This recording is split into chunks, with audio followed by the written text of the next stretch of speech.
Three primary factors determine combat distances in conventional warfare: terrain, equipment, and circumstance. Drop infantry into a desert with sightlines for miles, but then give them just muskets, and they can't really do anything without closing that distance. Drop infantry with fancy rifles and magnify optics into the jungle, and despite all their well wishes, if they can't detect the enemy, then it doesn't matter what modern rifle they're using. So how come in Ukraine, a relatively flat place with warfare being conducted with drones, thermals, planes, tanks, and pretty much anything modern that you can think of short of a nuke, why is combat distance so close between infantry?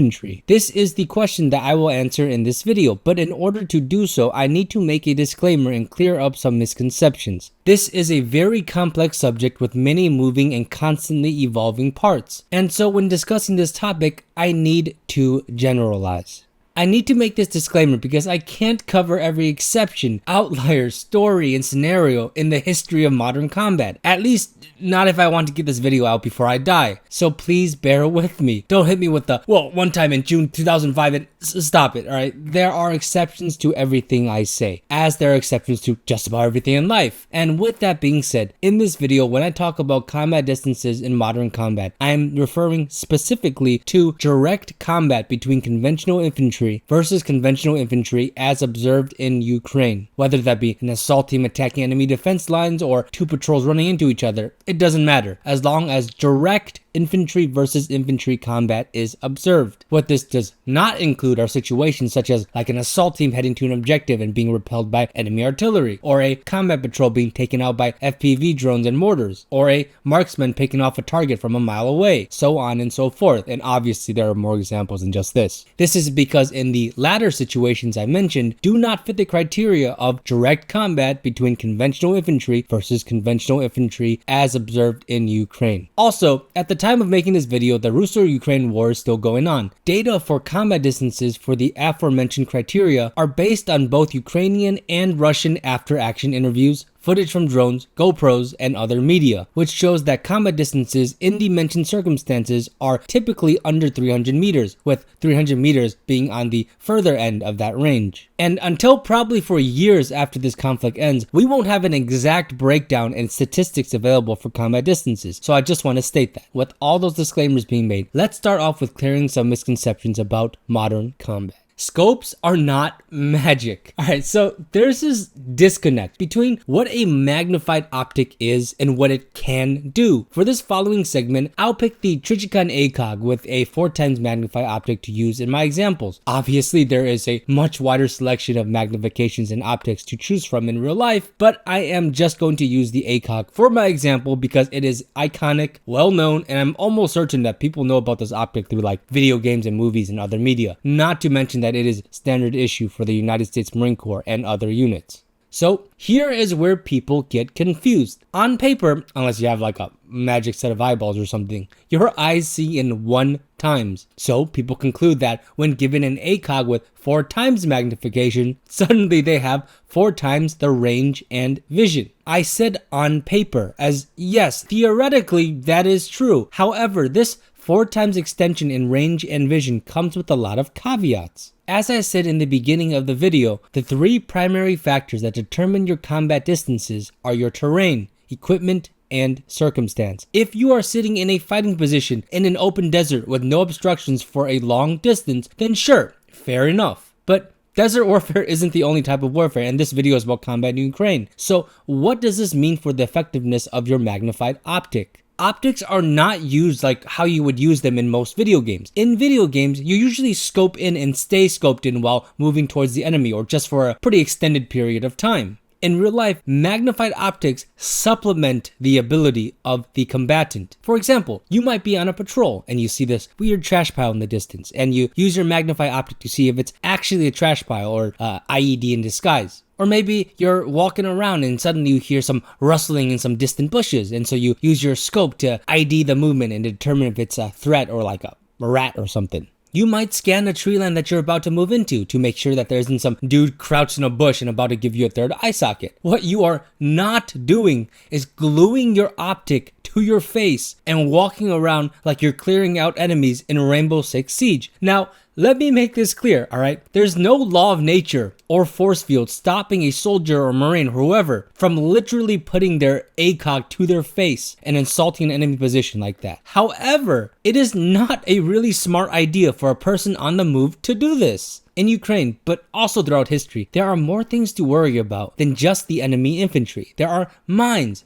trip mines, IEDs, barbed wire, ditches, rocks and sticks to make you faceplant, claymores, and many more things that you might not want to step on. That's just on the ground. In the air, there are potentially drones with grenades, drones with warheads, drones with more drones, planes, and you can fill in the rest. Not to mention that you have teammates to keep track of, or maybe someone in your squad is giving you the hand signal to freeze, and because they see a trip mine or something, and because you're literally staring down your ACOG, looking straight ahead of you, you miss the signal completely and blow yourself up. So what I'm trying to say is that while physics is not stopping you from staring down a magnified optic in combat and staying in that position, it is not wise to just be staring down a magnified optic and completely lose your situational awareness. And even if there's not booby traps for you to step on, you might just wipe out when you trip over a tree root and go tumbling into the abyss. Optics supplement the ability of a combatant and can be very useful given the circumstances, but they are not magic devices that give your average soldier or marine an instant 4 times upgrade to their vision in any circumstance without caveats.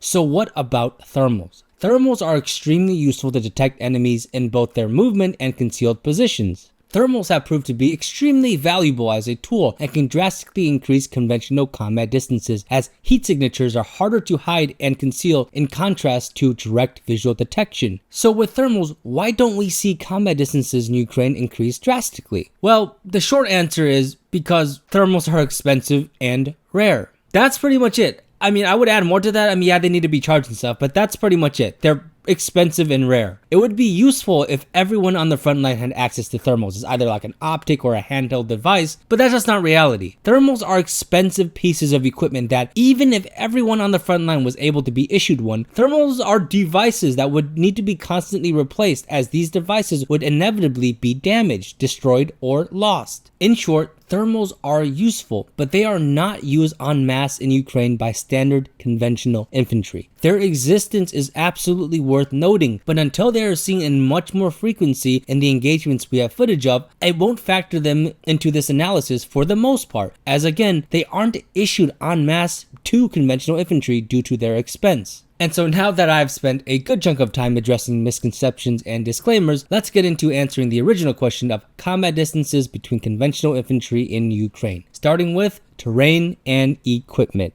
It is way harder to spot people in real life than you think. I don't think people really understand this, so let me give a few examples of what I'm talking about. First of all, people tend to want to live, and their priority, if they can help it, is to find and use cover and concealment. In the defense, people also want to live, believe it or not. So their priority is to make a fighting position as secure and concealed as possible. What this means is that this is not what an average rifleman looks like in a combat zone, but this. On the move, combatants may be in situations where they are forced to leave their cover and find themselves in open spaces, but combatants will prioritize finding cover and concealment if they can help it, as they don't get respawns in real life. So to give a real life example, this is a combatant engaged in a firefight with a thermal. The enemy is less than 100 meters away, and you can see the head in his thermal imager in this picture. Look how tiny the enemy's head is, even with thermals. Imagine trying to spot this in real life with no thermals.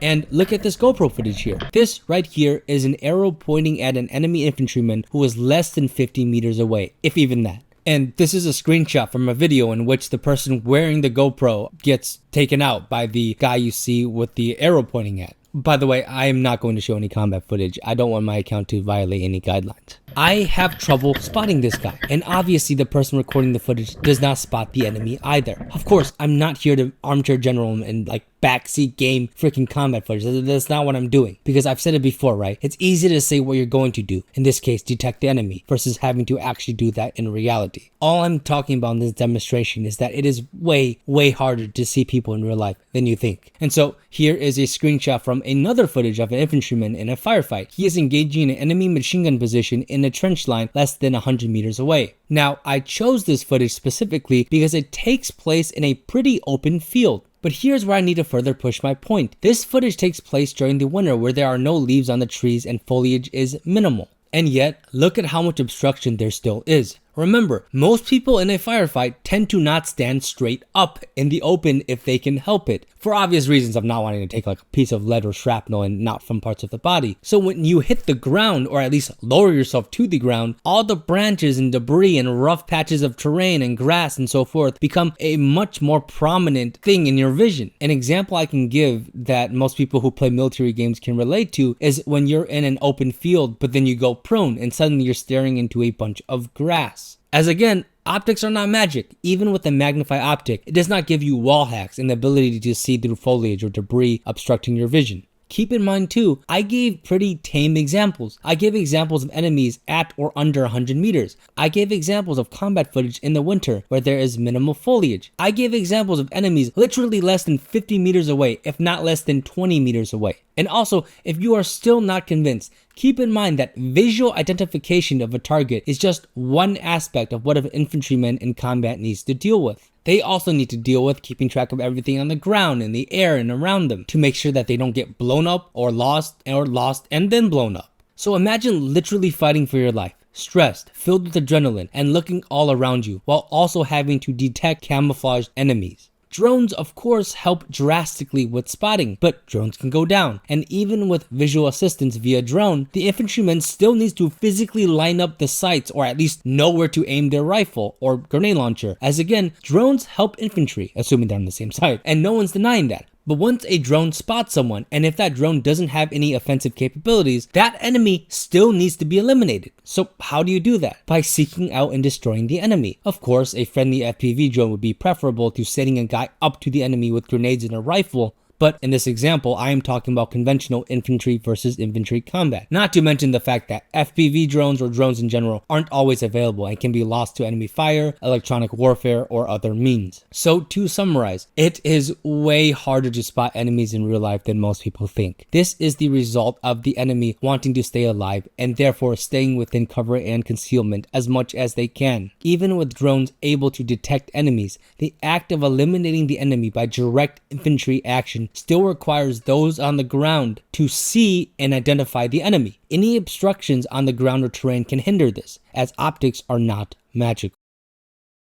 I want to preface this by saying that bad leaders exist everywhere, including in the military. When you see soldiers crossing an open field in combat, it could very well be that they were given bad orders, but it could also be that they are crossing the open field because they literally have no other options. If an enemy position is surrounded by open fields and needs to be taken, unless you have ender pearls to throw to the other side, you gotta cross that field one way or another, whether that be on foot, in a vehicle, or some kind of armor. You get my point. With that being said, combatants, at least the ones that want to live, will do their best to find cover and concealment whenever they are surrounded by danger. You are taught in the military to move in short bursts when under fire. I'm up, he sees me, I'm down, is a common ditty used to remind people of this tempo. And of course, hopefully you're covered by someone while you're doing so. An infantryman moves cover to cover in short bursts to minimize the time they're exposed to the enemy line of sight and fire. What this means is that, at least in theory, if done properly, by the time the enemy sees you, moves to place his sights on you, you're already back in cover, not giving the enemy enough time to actually spot, aim, and shoot you. So an enemy moving towards you in combat may look something more like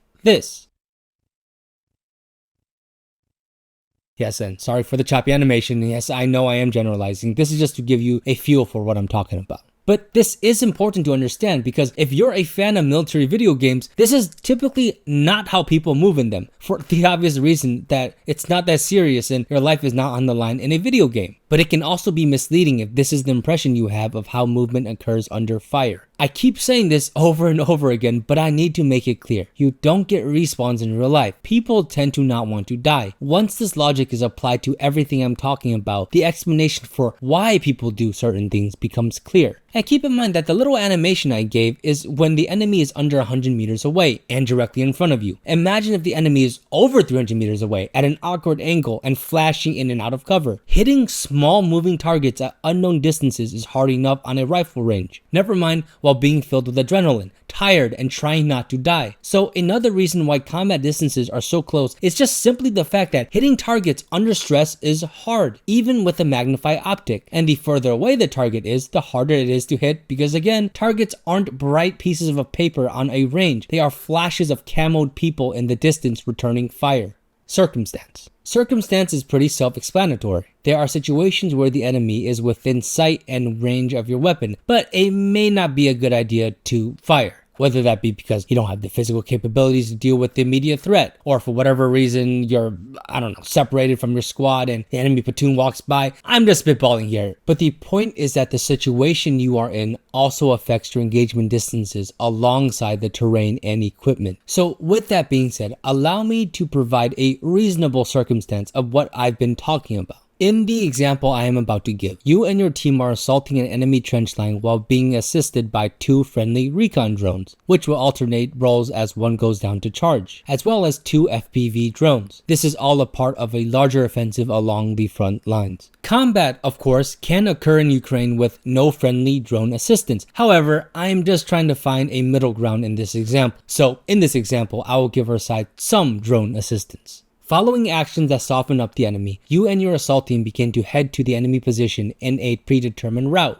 A route that is deemed mostly safe from mines. Mostly, as the closer you get to the enemy position, the more unknowns there are, which includes, of course, booby traps. The drones flying overhead scan the terrain, looking for enemies. The actual position of the enemy is camouflaged with both netting and other foliage, as any properly built position should be. Meaning that while drones can make out some concealed positions, the exact movement of the enemy is unknown, as they are concealed by camo netting. And so now you and your assault team are getting closer and closer. Your assault team is now within 200 meters from the enemy defenses. You look through your magnify optic to see a bunch of branches and bushes when suddenly a burst of machine gun fire and grenade launchers scatter along your position. You've been spotted. The enemy saw your drone flying ahead, got suspicious, confirmed it wasn't theirs, and radioed in their own drone support. Now the enemy is also looking for you, and the firefight is on. Your first friendly FPV drone flies into the enemy machine gun position that opened fire. And now the entire front line is erupting with small arms fire, rifle grenades, and other munitions. You still have an objective to reach, so you continue to push the enemy position, with your machine guns continuing to suppress the enemy. Suddenly, after advancing 50 meters closer to the enemy, your buddy next to you gets his foot blown off as he stepped on an anti-personnel mine that he didn't see. You drag him to safety only to hear a buzzing noise indicating drones close to you. You look in the air and it's filled with moving specks. Which drone is yours? Which drone is theirs? Which one has grenades? Which one has warheads? Or are they just for observation? Even if you started shooting in the air and hit a drone, what if it's friendly? You then hear on the radio that your friendly drone is down, taken out by an enemy drone. You have one more recon drone, but now you have blind spots when your drone returns from the front to change batteries. You make it within 100 meters to the enemy defenses. The entire time you're firing to suppress the enemy and looking down, around, and up to make sure you're not about to get lost and blown up. Your final recon drone is radioing in enemy positions and movement. But you don't have aimbot or wall hacks in real life. Knowing that there's an enemy 70 meters ahead to the left flank of the enemy contact line within a dug-in firing position is fine, but you can't exactly deal with that enemy until you actually know where he is and have visual contact of him. Your second FPV drone, your last one, has already been used on an enemy dugout with visual confirmation of movement inside by the drone. You have no more drone assistance as you are just one team in a larger offensive. Resources need to be allocated and are not infinite. It would be cool to have 100 FPV drones light up all the enemies that have been spotted, but real life isn't that simple. And now you're within 30 meters of the enemy trench line. You've somehow made it this far without being killed or injured, almost like you have plot armor. But then suddenly you hear a pop and an object tumbles through the branches and lands close to you, and bang! You don't get hit by shrapnel, but the concussion from the grenade gives you a mild concussion, and then bang! Another grenade goes off near you, peppering you mildly with shrapnel, but mainly making your concussion worse. You're disoriented. The enemy knows you're within hand grenade throwing distance and is lobbing frags at you. Your team is pushed up with you, at least the ones that made it this far, and you start throwing grenades back. Bullets are flying around you. You're filled with adrenaline. Drones are still in the air, and you still have to move up while trying not to faceplant into an AP mine. You see movement in the front through branches and debris, and you realize it's the enemy. You sight in the rifle, but the enemy is gone. After all, your enemy has just as much desire to be a target as you do. Now, I'm going to stop the example here, as now we have closed well within the engagement distances I was talking about earlier. I wanted to give this example to put everything I've said to more of a visual perspective. I think examples, and not surprisingly, are one of the best ways to convey a message while also getting people to relate on a personal level. By the way, the example I gave is loosely based on real operations and combat footage from Ukraine. But do you see what I'm saying? Real life is much more chaotic than what is on paper. Not that doctrine and military education doesn't matter, but real life is just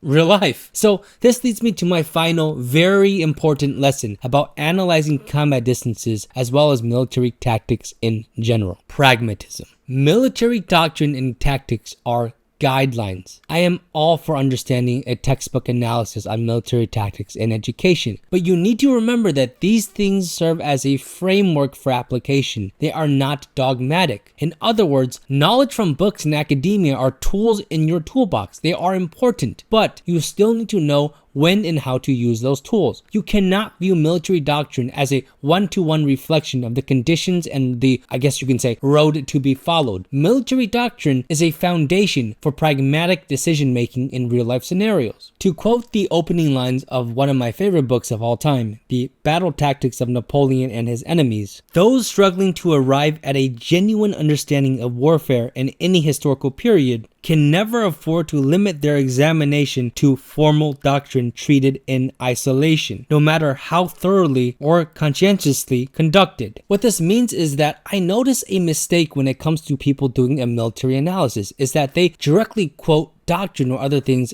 I guess you can say, on paper as evidence of actual application. This is also why I like to reference real footage from combat, preferably from numerous sources indicating a certain trend. Sure, these sources are still extrapolations from a much larger data set, but at least there is consistent real-life demonstrations and conclusions that can be drawn from it. Someone who does not consider the differences of doctrine and real-world application will see on-paper statistics and draw a wrong conclusion. For example, someone will know that humans see in 1 times and know that a 4 times magnification of the ACOG provides, well, 4 times magnification, and conclude that, therefore, a 4 times magnification increases the range or vision of the user by 4 times. While this conclusion may be true in a handful of scenarios or on the rifle range, we can see that in reality, this is not the case. Thank you for watching and making it to the end. Please take care and like and sub only if you want to, of course, and feel free to suggest any other topics or games that you want me to play or cover. Thank you so much for watching, and bye!